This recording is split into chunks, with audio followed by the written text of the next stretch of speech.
Okay, so now let's talk about the second debate, that is the public versus the private sector. So what happened was, जब India के पास ये decision लेने का time आया कि what sort of an economic route it wants to follow, what sort of an economic model it wants to base its own economy on, there were two options, right?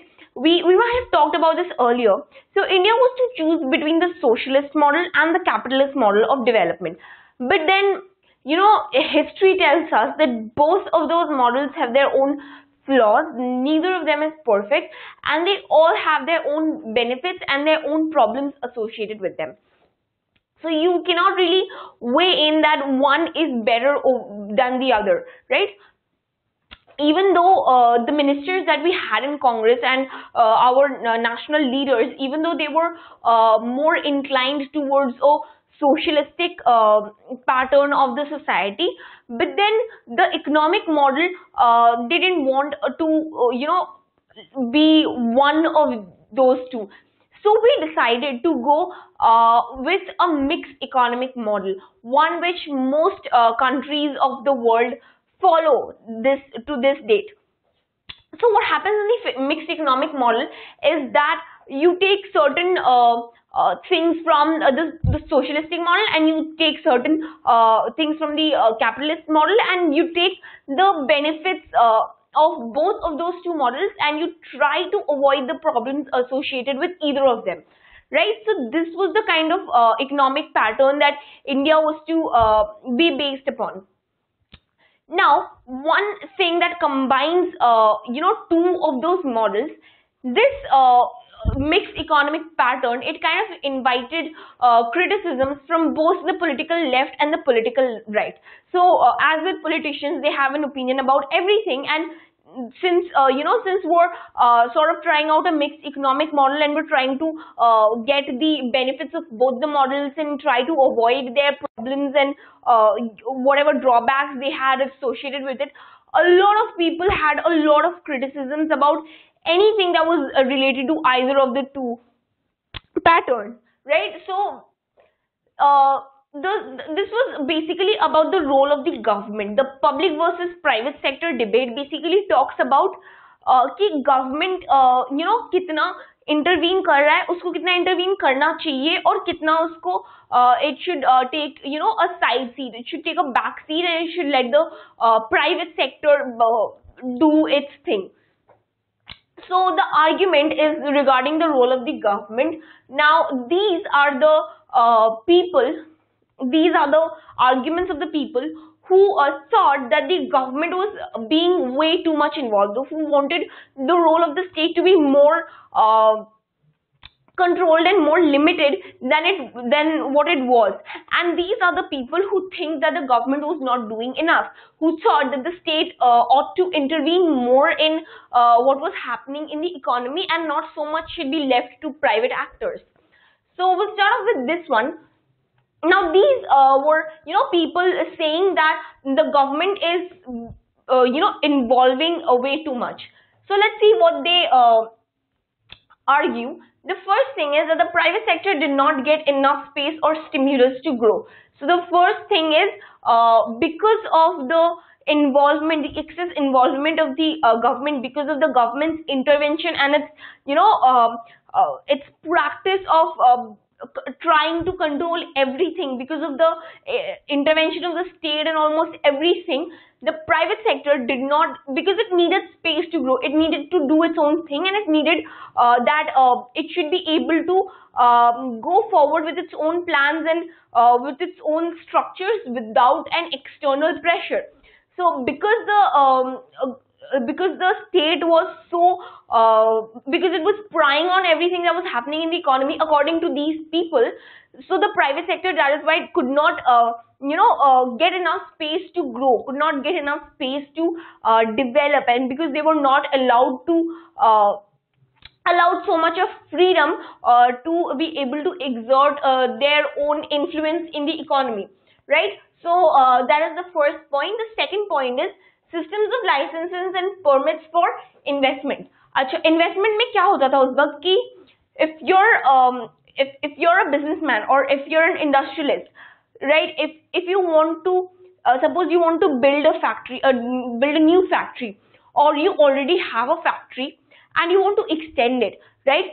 So for whatever form of investment that you are going to make, you need a permission for the government, from the government, right, for your plan. Whatever you want to do next, if even if you are building a new factory, even for that you need a permission from the government. The government has to allow you to be able to do that. Only then you will be able to go forward with your plan. Now, these permissions or allowances came in the form of licenses and permits. You had to get a license issued, or you had to get this permit from the government to be able to carry forward your investment plan and whatever you want to do with it after the plan is executed. So these systems actually were meant to curb the level of power of private actors, because investment कौन करता है? The private sector. The private sector will invest on factories, on machineries, on new buildings, on whatever. So this was meant to limit the power of the private sector, because in this way the private sector would always have to ask for the government's permission before it does anything more, before it does anything that is of substantial importance and substantial measure, right? So this was meant to limit the power of the private actors. And this is another argument regarding how the state was getting way too involved. It was doing much more than it ought to have been doing. The third thing is, no import implied no competition, which implied little or no incentive to improve domestic goods. उस वक्त economy में, Indian economy में ये था कि import जो है, import पे बहुत हाई टैरिफ्स लगे थे. So India was not very much of a open economy back then. And what the state wanted basically was, जो चीजें हमारे डोमेस्टिक इकोनॉमी में बन सकती है, जो गुड्स और सर्विसेज हम अपने देश में बना सकते हैं, उन्हें हम बाहर से इंपोर्ट क्यों करें?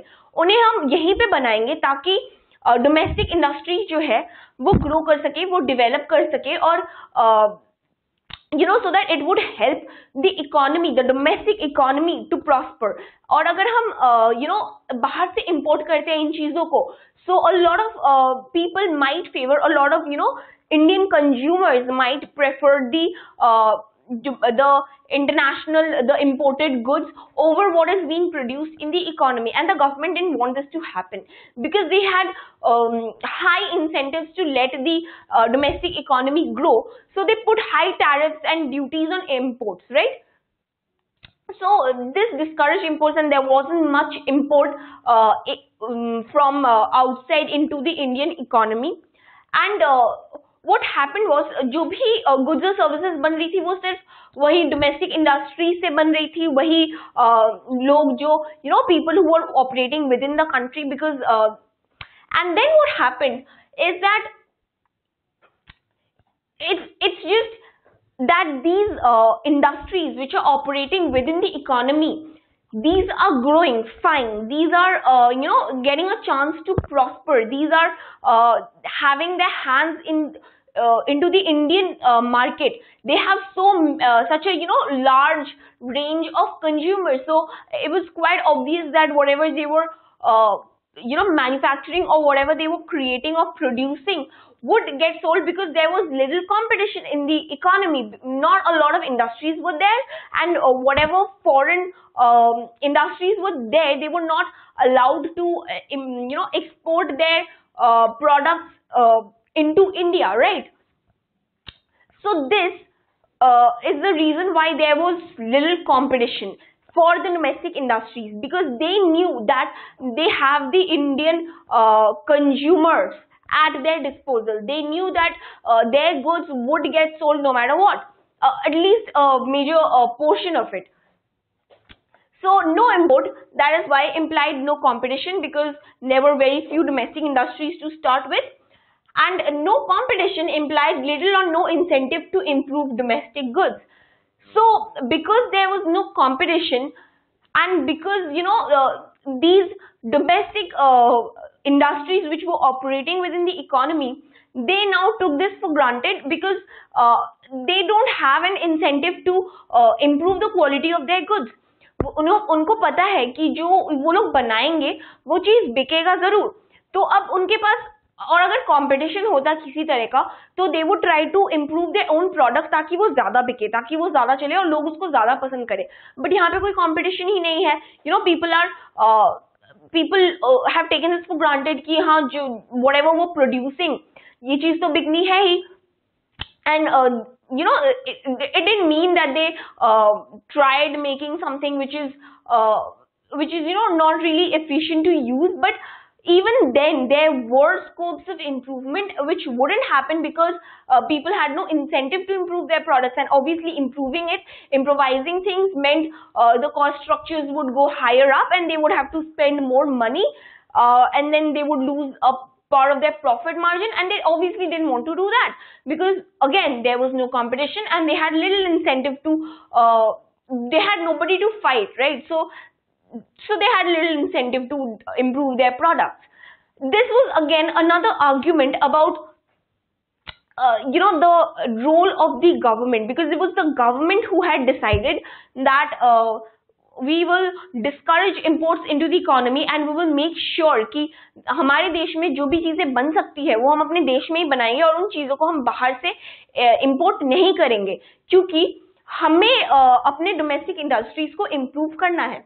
So this was again another argument about why and how the state faltered, and because of which the private sector had to suffer. So this was the third argument. The fourth is state control led to inefficiency and corruption. The fourth argument that they made was that जो public sector था वो बहुत ज्यादा चीजों को control करने की कोशिश करता था. इतनी उनको मतलब करने की जरूरत नहीं पड़ती. It did more than it had to. So and obviously the state has its own things to take care of, and then it was trying to control so much of the economy way more than they actually needed to. So this led to a lot of inefficiency and corruption, because you cannot always keep an eye out on everything, and you cannot make sure that everything is perfect when you have such a huge country to run. So since the state had to extend its control over so many things, obviously a lot of things got ignored, and this led to a lot of inefficiencies in the entire system and a lot of corruption. So this was the fourth argument about the role of the state and why the state was actually leading to it was actually doing things that harmed the private sector. It whatever decisions it took and the way it was operating actually left its repercussions on the private sector, which could not grow properly because of the excessive involvement of the state. Now these are the arguments of people who think that the state was not doing enough. So let's look at the first point here. The state did not spend much on education and healthcare. ठीक है, ये पहला चीज है. ये लोग ये कह रहे हैं कि it was a mixed economy. तो कुछ चीजें पब्लिक सेक्टर के हाथों में होनी चाहिए थी, कुछ चीजें प्राइवेट सेक्टर के हाथों में होनी चाहिए थी. बट इन लोगों का ये मानना है कि पब्लिक सेक्टर को अपना जो काम करना चाहिए था उन्होंने वो नहीं किया. They were too negligent about a lot of things. The first being education and healthcare, and these are two very very important part of the social system, and the government in every country, the government has to spend a lot of money on these two things. These are one of the very important portions of the government's spending, of the government's expenditure.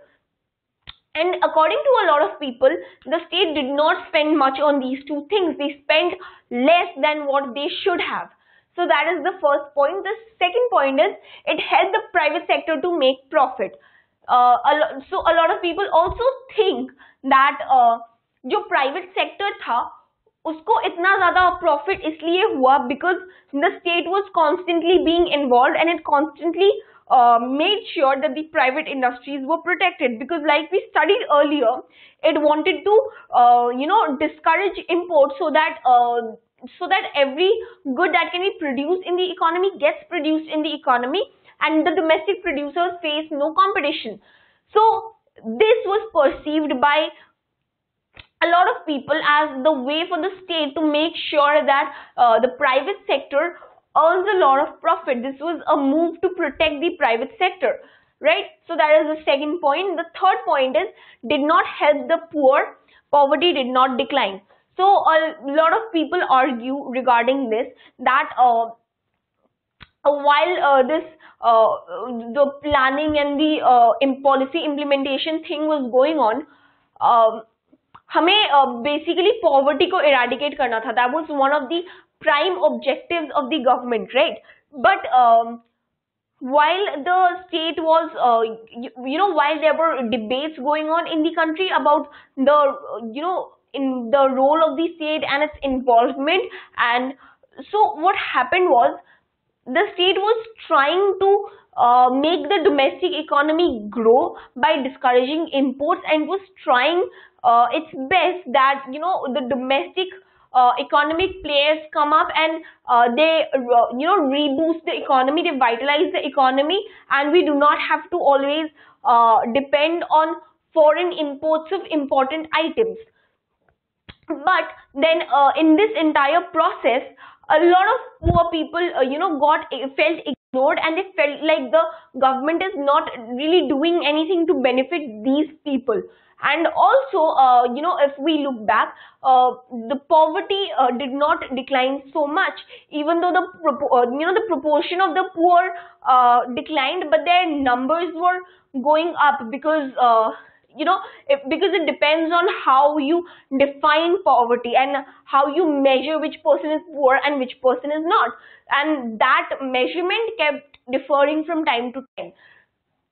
So people say that amidst all of this debate and all of this action policy thing, the state did not really do anything to help the poor people who needed the government's help the most. So that is the third point. The fourth point is, the state created a new middle class which enjoyed higher salaries but had low accountability. So this middle class, so let's talk about what this middle class comprises of. So now there was industrialization, there were new factories, there were new infrastructure projects, there were new businesses coming up, and obviously they needed labor to work in all of those things, right?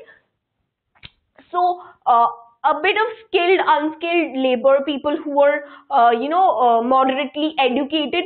So these people were the ones who had who participated in these jobs, who had these jobs, and now these people actually enjoyed high salaries in a growing economy. And the thing is, so this led to the emergence of a middle class. So there was not like, so before there was like a rich and a poor, but then these people somewhere fit in between. They were not very rich and they were not even poor, so they had enough money to enjoy their lives. The salaries were enough that they could make a good living out of it, and but they had little or no accountability, right? So this middle class was the people claim that the state was also responsible for creating this middle class of people who again enjoyed high salaries and low accountability, and so these are